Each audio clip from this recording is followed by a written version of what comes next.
Last week on Art Wars, ashes to ashes, yet our warriors had managed to go through and presented their incredible works using the organic materials provided. The warriors, Kiros, Clavin, and Oyen, are still in the competition.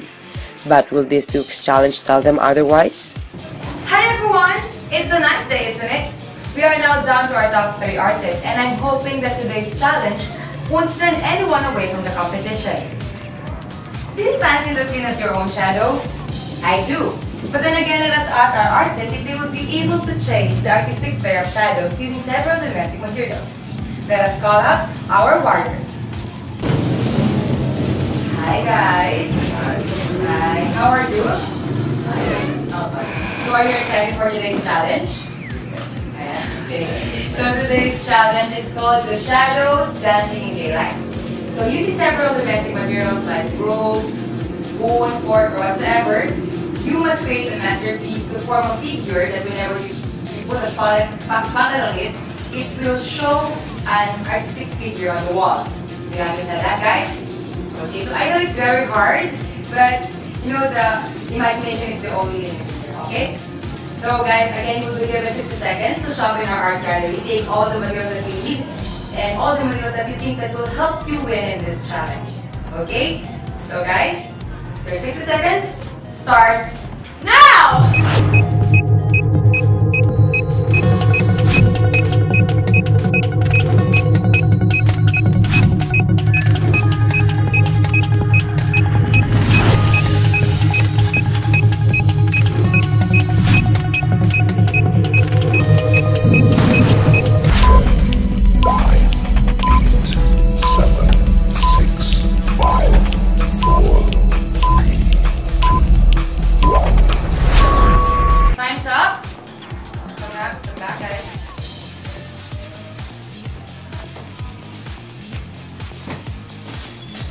So guys, you should make the most out of these materials in 30 minutes. Create an art piece that will showcase your creativity and skill. In relation to this challenge, we need to turn the lights off. Okay? Your 30 minutes starts now. Lights off.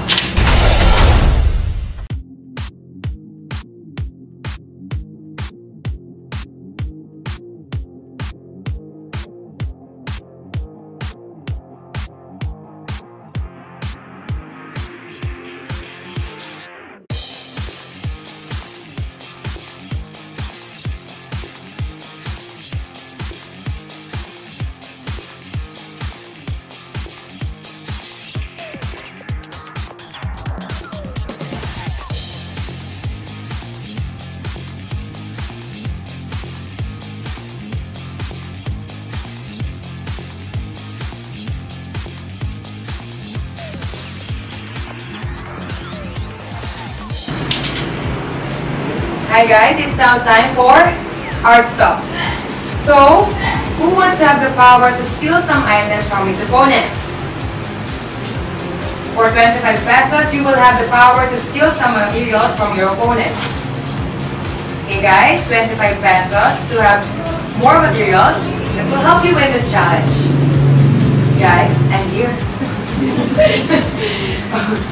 25 pesos for some materials from one of your opponents. Nobody wants to leave. Also, everybody is here from for their artwork, huh? Oh yeah, 25 pesos. How about you, Clavin? Kiros.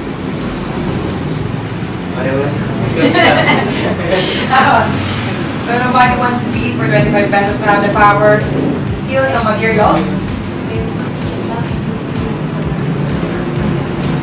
Okay guys? Okay, so you have the woodwork, finish your art. Lights off.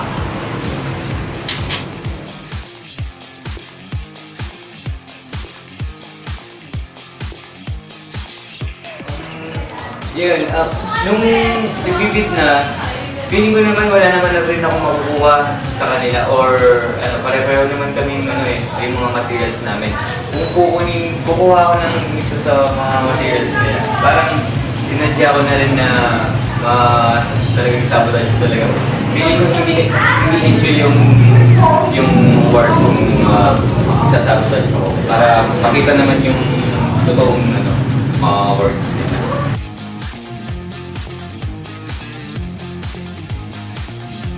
Wala pa ako maisip. Wala pa ako maisip ko ang gawin. Wala pa ako maisip. Pero pilit kong makaisip.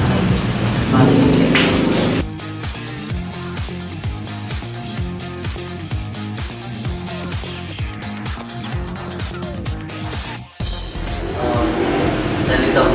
Hindi ko alam yung parang first time ko kasi gumawa ng shadow art. Kaya nag-isip ako ng kung ano yung gagawin ko.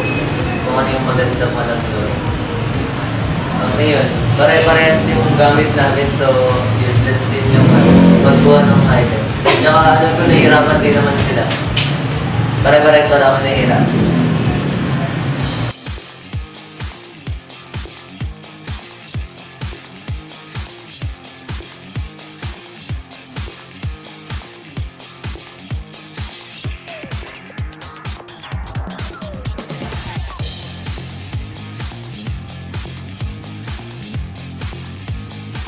Okay guys, you only have 10 seconds left. 10, 9, 8, 7, 6, 5, 4, 3, 2, and 1. Hands up guys. Hands up. Okay guys, hands up. That was a tough one. Good job guys, good job. Now it's time for the judges to give some comments about your artwork. Proceed to the waiting area. Thank you guys. Nice job.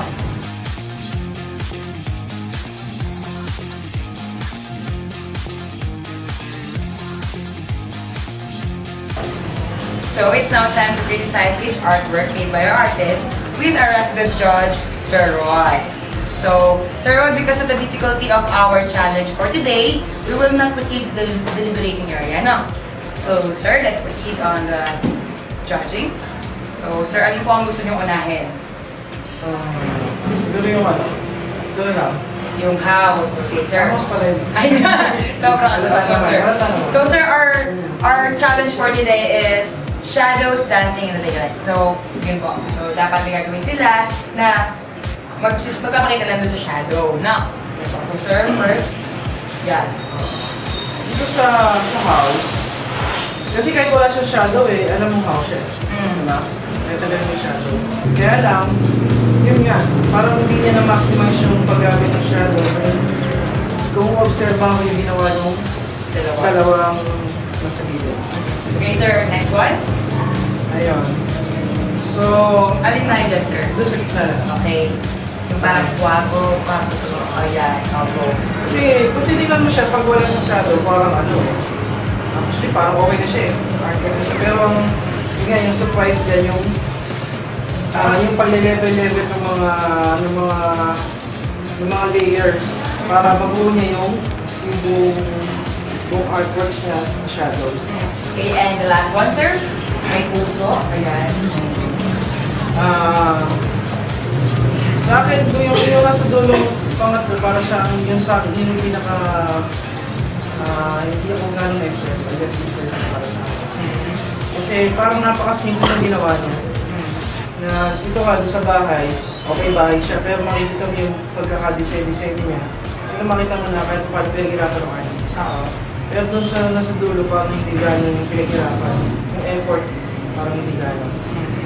So artists, it's now time to determine who is the highest and the lowest scorer for today's challenge and who is the artist that will say goodbye. Okay, so the highest scorer for the shadows dancing in the daylight is obviously Calvin. Congratulations, and I'm sorry Kiros, but today you are the lowest scorer. I know it has been a long and hard challenge, guys. So, I'm going to give you another surprise. We're going to eliminate